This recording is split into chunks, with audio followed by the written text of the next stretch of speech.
We had some people that were workaholic. It does get to be burnout, and you can lose good people that way. My goal after having that happen and seeing that happen was to create a work environment that is sustainable, but that you get some time off to reset, recharge your batteries, and then come back ready to give it your all again. We had a property manager turn in a Rolex. One of our core values is integrity, and that's huge integrity. We've had a maintenance man turn in $200 in cash. And then the really cool thing is when the team nominates their peers to receive that award for the month. And then at the end of the year, all of the winners are in the running for the Star Life Employee of the Year. The Rolex and the $200. Well, it's very similar.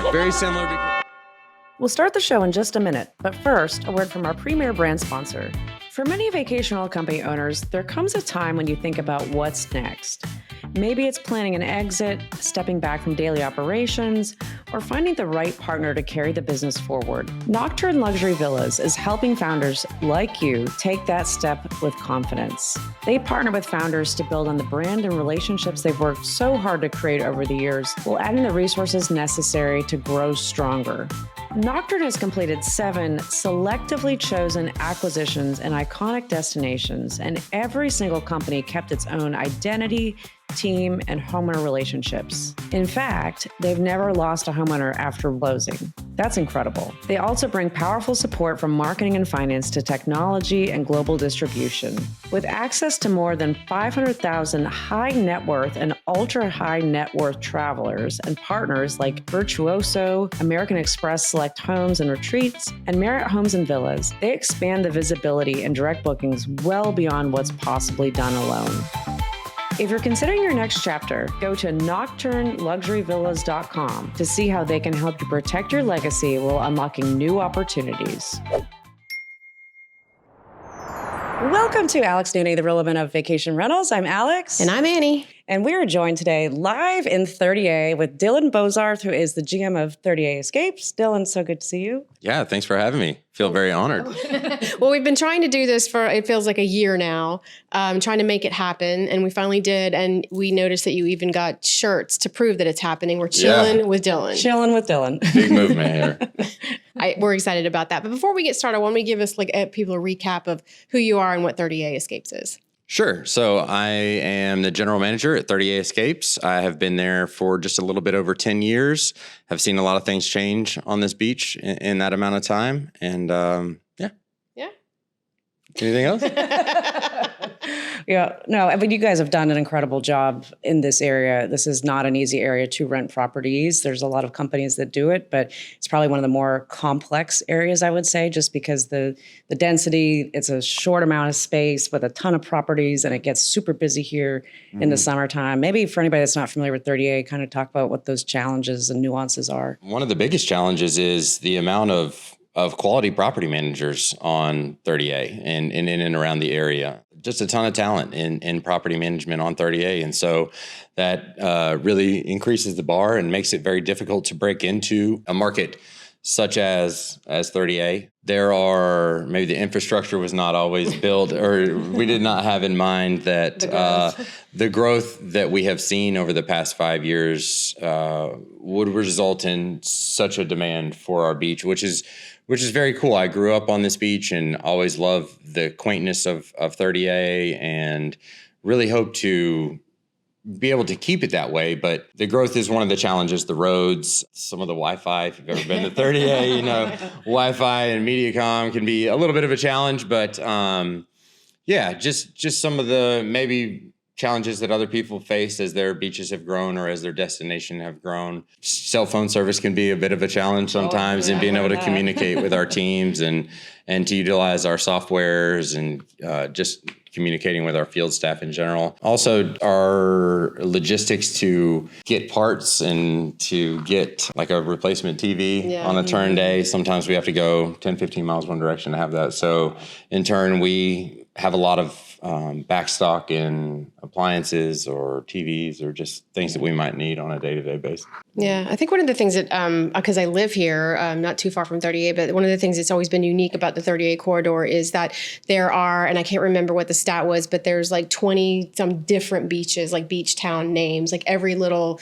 every 150 yards is a new beach town. So from a marketing standpoint, it makes it very difficult. To your point about the volume of managers, there are some incredible managers here, but the vast majority of them have 30A or something in their name. So it does become very jumbled, and it's hard for a management company to stand out. But you guys have done a great job doing that. What do you attribute that to? You attribute to the service, to the whole package of offerings that you have, or any one specific thing that made you stand out, you think? Our commitment to excellence, and our team's commitment to excellence, and the belief that we can offer the best vacation experience to travelers on 30A, and that being our goal and our vision is what ends up setting us apart from someone else who may be in this for the money or not as driven by the genuine hospitality as our team is. That's a good point. Yeah. And just talking to your team this week, we were here doing a video shoot. And if anybody's not watching, please go over to YouTube, because we've got absolutely gorgeous view behind us, and this amazing home that we're in today. But one of the things I noticed talking to your team, and I've known many of you for a long time, but everybody really loves their job that works there. And it's very clear that they really care and take pride in what they do. And talking today to Andy, your director of operations, a little bit more today, he said, we've structured our teams so that they have a great work-life balance, that every department head has a liaison or a second in command, so that it's not, okay, if one person is out, then the whole business is going to go down. And that's how a lot of companies run. But I mean, you guys have taken a different approach. We lived that way from inception, right? And it was because we had some people that were, workaholics, and that was what helped us thrive. And it does get to be burnout, and you can lose good people that way. And it has happened, right? And so my goal after having that happen and seeing that happen was to create a work environment that is sustainable, but that you get some time off. Everybody needs some time off. And to reset, recharge your batteries, and then come back ready to give it your all again. And so that's where the creation of these departments, I had it kind of in my head of how we would structure the team. It just takes a little while to get there and to fit all the right people on all the right seats on the bus, but we have achieved that. And it's really cool to see that, exactly what you said, people are excited, and it's a fun place to be, and there's not this burnout or this exhaustion, and then that just carries over to guests, our homeowner interactions, our vendors, really every aspect of the business then increases.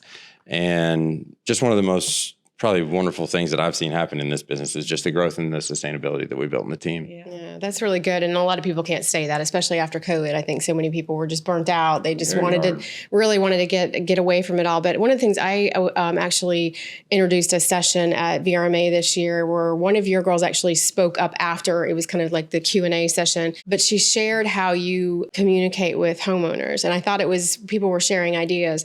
And I loved what she was telling about. They go to the homes and they take selfies and they do fun things with the owners to communicate. And it was just, I thought it was a great takeaway. I was just like writing notes to add it to talking with owner or, groups in other areas, because I think that, with social media, people get to see all this stuff, but it's like, they're not really getting to see their home intimately in that perspective and having fun with it. But I also think it's given your team the leeway to just express themselves and be themselves kind of in their authentic way every day. And I thought that was really great. And it just kind of speaks to what you were just saying about giving everybody a place that they can come to work and not feel completely burnt out, be excited about it, take their time away, and they come back with all these creative ideas to be creative for the owners, creative for the guests. So I loved that. And I don't know if you have any other really cool gems that you have for dealing with owners, because that's a challenge for everybody. How do you keep it chill? Sometimes Chilling with owners is not high on the list. Sometimes we have to pull the shirt out and remind ourselves, we put the safety shirt on, That's why it's safety orange, right? Right, exactly. If safety orange shirt comes out, just make sure you stay far away. Right. That's exactly it. And that was an idea we had to, number one, we didn't want to call the owners, and each time we're calling them, it's the air conditioner is broken, or the pool is down, or this guest had a problem, or, that gets to be not great news after a long time. And then the owner's looking at their phone great, another problem, right? Yeah. So we wanted to communicate with them saying, hey, we come to your property every week. Yeah. And we say that, and then sometimes maybe that's hard to believe because the day after we left, something happened. Yeah, Who knows? yeah, right. So we just wanted to show the owners, but also just encourage that communication back and forth. Yeah. Hey, we're going to communicate to you and say, hello, hope you're having a happy Friday.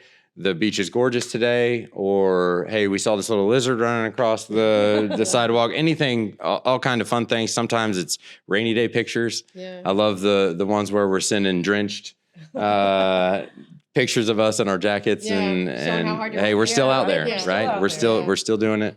So just trying to build that trust with our homeowners, because ultimately that's the relationship that we're looking for. Yeah, no, that's huge. And one other thing that you were talking about this week too, you guys have just rolled out a very robust mission statement, I guess you could call it, for the company, and like the core values, and how you're really putting some extra, thought and time into teaching all your team members. Can you tell us a little bit about that? Yeah, so we have 8 core values, and in turn they spell out Star Life. And so we started with a Star Life Employee of the Month, and we're looking for above and beyond. And employees get to nominate other employees that they might see throughout the course of the month doing something above and beyond. Some examples of that are, we had a property manager turn in a Rolex. One of our core values is integrity, and that's huge integrity. We've had a maintenance man turn in $200 in cash. And then other things where a team member may jump in and help on something that was totally not their department, saw someone needing help and just jumped in without asking. And then the really cool thing is when the team nominates their, our own team, their peers, to receive that award for the month. And then at the end of the year, all of the winners are in the running for the Star Life Employee of the Year. So all the monthly winners. And then as a team, Rolex and the $200. Well, it's very similar because it's very appreciated, but not exactly the Rolex. We did return the Rolex, and we tried to find the owner of the cash. Yeah, exactly. No, we then have the team vote on who the Employee of the Year is. It's exciting. And so that's this year's the first year. That's where, we started that last year. Okay. And so this year we're also going to be doing some different awards based around the Star Life. We're doing some training, like you mentioned, with our team. So we have about 16 leaders on our team between directors and assistant directors. We've paired them up to teach one of the 8 core values to the team, just to build. They have to hear me and Andy all the time. Yeah. So instead of us saying it, we want to build that camaraderie with the team, and also build our leaders up as leaders, and let the team see them as leaders. Well, it's interesting because conversations that I've been having in my consulting side is with managers, and I try to guide them for their business development, is that your entire team needs to be part of that business development, the process, because everybody has a stake in it. And I think being able to train everybody from the lowest employee all the way up on your core values, and being able to talk about the mission of the company, makes them more tied to what everybody's doing every day. And the fact that you're doing this, I think that's key. And a lot of companies miss that. They just think that some of these employees that are hourly or contract are not necessarily part of the whole big picture. And so it sounds like you've taken everybody and just put them all together and said, like, you're all one piece of this puzzle, and we have to work together to make it a full puzzle. That's right. But you make a great point that everyone on the team is a salesperson. So no matter if they're at the grocery store or the gas station, or when they're at their property, checking their property, doing it the way that we intend and what we've set out. We've actually signed a couple of homeowners that were neighbors to our home because they've watched our property manager go in, do a thorough inspection, complete their checklist in Breezeway, and then leave. And the homeowner actually stopped them and say, hey, I noticed that you really did that. And like, no one is watching you do this, but you did it anyway. And I appreciate that. And so we don't feel like we maybe are getting that service. We want to switch and come to you guys. We'll be back in just a minute. But first, a word from our premier brand sponsor. I'm Mercedes, founder of MBX Homes, and we are a co-hosting company based in Southern California. We manage over 100 properties to date, and Lodgify has become the core of our business. Without it, I don't even think our business could run. It truly has become the heart. We're able to see all of the reservations. Our cleaners go into their portal and they make sure all the cleans are done for the day. And of course, our owners know exactly what's happening in their property. And I think that's amazing to have full transparency in your business on both the operational side and your client side. At MBX Homes, we pride ourselves in brand recognition, and Lodgify has truly helped with that. Since we have so many repeat clients, we're easily able to welcome our guests back by sending the direct booking link, and I think that is the feature that has really helped our business grow. By having a direct booking website, not only are we really promoting our own brand and our own properties, we are able to fully control that reservation and make the most profit for both ourselves and, of course, our clients, aka our co-hosting owners. The Lodgify team has been wonderful. They truly have supported so many hosts, including myself. During our onboarding for Lodgify, we had a dedicated person who was with us every step of the way when it came to onboarding. And ever since then, when we have new questions or we're onboarding new properties, we're able to reach out to Lodgify and they are able to help us integrate seamlessly. They're so easy to get a hold of, where if you're getting a hold of them via Lodgify themselves, you're emailing them, or you're calling the support number, somebody is always there to take care of you and to make sure that the problem is resolved in real time. If you're a co-host managing multiple properties, I truly do recommend Lodgify. It's a real tool that we use every single day, and it has only helped grow our business. Looking to streamline how you manage your short-term rentals? Get started with Lodgify today and get 20% off yearly and bi-yearly plans, plus free personalized onboarding worth over $3,000 when you use the code AAA20 at checkout. This offer is valid until December 31st, 2025. Click the link in the description to get started today. In a dense market like 30A, where you've got homes that are literally like you could almost touch one from the other porch, like you want to be making sure that your staff is visible and that they can see that, but also that their work is not, is not going unnoticed. I mean, there are people watching them, whether they realize it or not, and if they understand that, it goes back to the integrity, the integrity of them doing their job and the pride for doing their job. And so I think that that's really important. And it just, everything that you're saying is just like an ideal way to set up your team for success all the way around. And we want our team to be proud of the work that we're doing and the properties that we have. And so we're very discerning of the properties that we bring onto our program. It's not every single home. We don't want to have the most homes in the area. We want to have the best portfolio. And we want to work with owners that are good partners, that are committed to keeping their home clean, well-maintained, and updated. That is our three. That's our, well, throughout our team, and they're going to laugh because I think we'll call that an Andyism. That's our goal, right? Clean, well-maintained, and updated. And if you can hit those three things, then you've satisfied the guest experience for the most part. Absolutely. Now, you can do those things, but you can also be difficult to work with. We all know that there are homeowners that sometimes just personalities and what they are thinking coming into the relationship, maybe just it's not matching. Does that ever happen in 30A, or is it just perfect? Do you ever have owners? Always perfect. Always perfect. No issues. Everything is good. That's how we keep it chill. No, there's Make the owner sign a creed. No complaining. That's outside of the lines. You're gone. number one on the contract. No complaining. If it was only that easy, right? Right. How have you learned over the years to set those expectations so that you don't get into a relationship that you're like, we have to let them go, even though they have a nice home, we can't do this? It's exactly that. It is trying or really executing on what the expectation is going to be and setting the expectation up front and letting the owners know that while this is a partnership and you are the homeowner and it is your home, we completely understand that. However, this is our brand and you want to come to us for our brand because we have brand trust with travelers and we do book 70% of our reservations direct through our website. So these are good metrics and people do want to be part of our program. The flip side of that is we have to be able to control some parts of the property and its rentals. You also want to make sure that your team is respected too. For sure. And I think that's where a lot of times that, one thing we talk about this business is relationships, and the homeowners have relationships with their investments.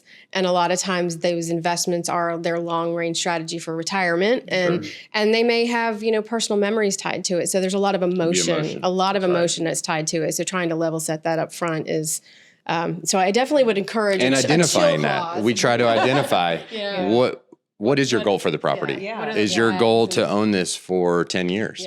Or is this strictly an investment and you're hoping to sell it in 2 years? Let's just be on the same page about that. There's a strategy for each, and we can help with that. We've talked about this on the show before, but the different personality types, like the Enneagram and all the different ones that we've done. But it would be interesting. We haven't met a company yet that does this, but if you gave your potential homeowners, or once they've signed, give them that, the personality test. So not trying to find anything wrong with them, but just to understand, I know, just, doing it with people you work with, like you can understand the things that make you tick, positive and negative, right? And like how you want to be responded to, and like what things are important to you and what things aren't important to you. Maybe we roll that out. New for 2026. I'll talk to the owner relations team when I get back, and we'll see. The first management company. I'm sure they're going to be super happy about this. Well, that would actually be, it would be super helpful for your team to know what they're walking into. So we pair all of our owners up with a owner relations manager. So sometimes the original pairing doesn't work. Didn't mesh. And so we have the ability to adjust sometimes and you realign the personality. And so, to your point, it would be awesome, but achieving that and all, Yeah, without it feeling intrusive and having everybody. Part of the new onboarding process. Kind of looking back over this year, I think that conversations that we've been having with other managers around the country, it's not been the best year. It hasn't been a bad year. Relatively to last 10 years. But I think we're on the downward slope from 21 when it was just gangbusters crazy. Hitting 2019, and I think everybody was like, well, no, we'll never get back down to 2019, but people forget that 2019 was actually a really good year. It was, And so, but looking at that, like how did this year turn out for you guys, and what are you thinking 2026 is going to look like? Yeah, definitely down from 2021, unprecedented. Even while it was happening, we were all kind of sitting around going, okay, when does this end? It's too good to be true. But we're almost at a plateau of this is where it's going to be. We're starting to see maybe a small shift in booking window headed back the other direction. Still a lot of supply on 30A and demand not necessarily matching that, especially in shoulder season, off season types. But I do believe that we are at about the plateau of this is where we should be. We did have some homes this year that did slightly better than they did last year. So that's a positive thing to see, and some numbers headed back in the correct direction. It's not the steep downs or ups. That's very hard to manage and plan for when it's happening, and especially unplanned. It's I don't know. It's been an interesting year. I don't think we've heard anybody that's come on and said like, this was great, this was an awesome year, unless they've either bought a company, grown their inventory, those things obviously make it different. So recently you shared that you have just taken on a new role leadership-wise locally here as the chair of the Northwest chapter of Favor. So tell us a little bit about that. Excited to be in that role. Have been involved with Favor for the past 3 or 4 years now. And they have some excellent local events, and have known Louisa Baldock, who has really been heading up the Favor Northwest chapter for the past 2 or 3 years, along with Beth from Blue Swell. And so excited to be involved and to see what we can offer and do to help increase the visibility of Favor, and also to help local vacation rental companies. That's something that I've been committed to over the past probably almost 2 years. So we've also started a rental operator alliance. Nice. Professional property managers on 30A. That was a little bit in response to the short-term rental ordinance that happened in Walton County.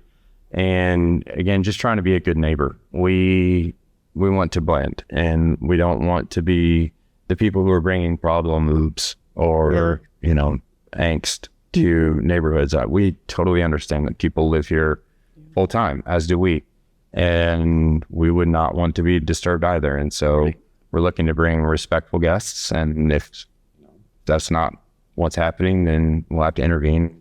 Count them. Give them the boot.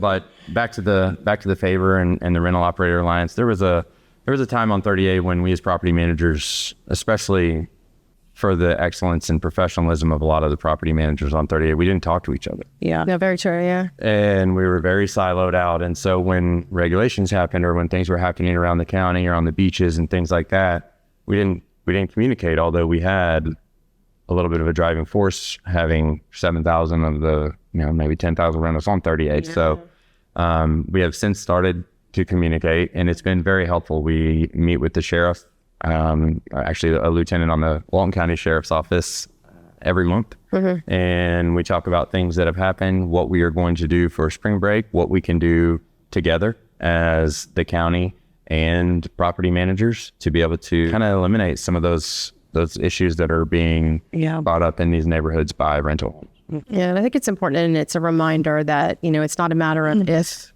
but when a regulation is going to pop up. And I think you're taking a more proactive approach. Yes, things have started to happen on either side, but you're taking a proactive approach to be kind of mobilized. So when you do need people to be actionary and let their voices heard, you have a collective voice. And that's really important, because having lived and worked in this market for 30 years, there was a time when everybody was just man by himself. Yeah, no one talked. So, you didn't share how you were running your business. Yeah. You didn't share anything because you were afraid somebody was going to steal your secret sauce. It's all proprietary. Absolutely, absolutely. But it created a lack of trust, not only between the companies, but a lack of trust with the community, and therefore a lack of trust with people that were coming into the market. So it's really important, and I think that it's good. And again, a good reminder for managers that are out there: get your voice heard, be part of your local alliances, and talk to each other, guys. It's not. Yeah. There's nothing to hide. It's not rocket science. No, exactly. Especially at this point with all the data and abilities and technology. And there's no real secret sauce anyway. Yeah, right? And exactly. I've heard that before, where you can tell people what your strategy is, and they're not going to do it the same way, though. Right. If they don't have that same passion or that same team, then it doesn't end up the same way. Yeah. 100%. Well, thank you for having us here, Dylan. It's been a great week down in the area too for me, and getting to work with your team has just been awesome. Yeah, I love it here. So until next time, keep it chill. Chill with Dylan. And let us know if something happens that you don't keep your chill, because we really want to know. Yeah. I'm sure that after this episode, if I'm ever not chill, your team is going to be called out. That's not chill. That's not chill. I'm with Dylan. That'll be the hashtag around the office. Yeah, we'll probably get some anonymous notes to say that's not. He's not chill. He's not chill. He's hot. Okay, if anybody wants to get in touch with you, what's the best way to reach out? LinkedIn. I'm on LinkedIn, Dylan Bozarth. You can also email me at Dylan, my first name, Dylan, DYLAN, at 38escapes.com. Great. All right. If anyone wants to get in touch with Annie and I, you can go to alexandanniepodcast.com. Till next time. Thanks, everybody.